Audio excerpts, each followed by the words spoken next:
basahin natin ang tanong, gusto ko munang batiin ang ibang players ng NU na wala po dito ngayon, pati na rin ang coaching staff ng Bulldogs sa pangunguna ng legendary coach na si Coach Dante Alinsunurin. Congratulations po sa inyo.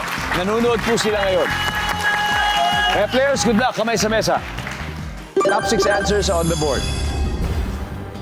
Sa bahay, saan karaniwang nakasampay ang ginamit na malaking towel? Go! Greg. Sa bintana. Sa bintana. Nandiyan ba ang bintana? Meron po, meron po. Look, may 5 pang mas mataas. Sa bahay, sa karaniwang nakasampay ang ginagamit ng malaking towel. Sa terrace. Sa terrace. Sa terrace. Survey, nandiyan ba yan?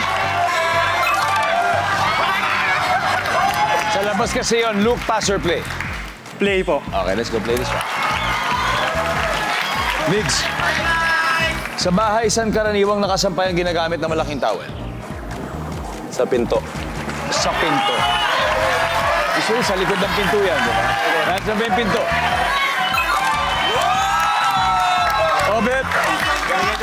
Where do you usually put your used towel? Let's say it's usually the big towel. Where do you put it?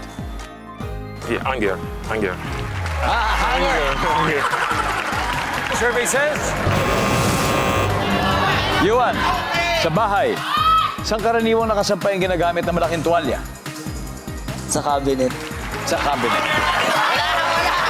Sa cabinet. Nandiyan ba yung cabinet? Adel. Luke, sa bahay, saan karaniwang nakasampay ang ginamit ng malaking towel? Sa laundry basket.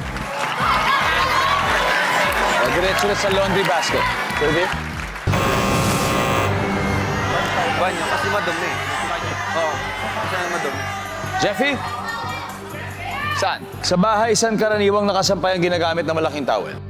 Banyo po. Banyo, Jimbo. Sa kwarto. Kwarto, Gabe. Sa banyo po. Banyo, Greg, sa bahay, saan karaniwang nakasampay ang ginamit ng malaking towel? Banyo po. Sa banyo. Nandiyan ba ang banyo?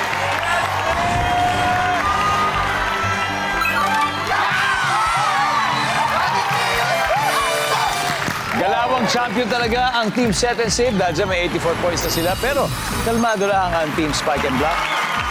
So anyway, tingnan natin kung ano yung hindi nakuha number 5. And finally, number 4.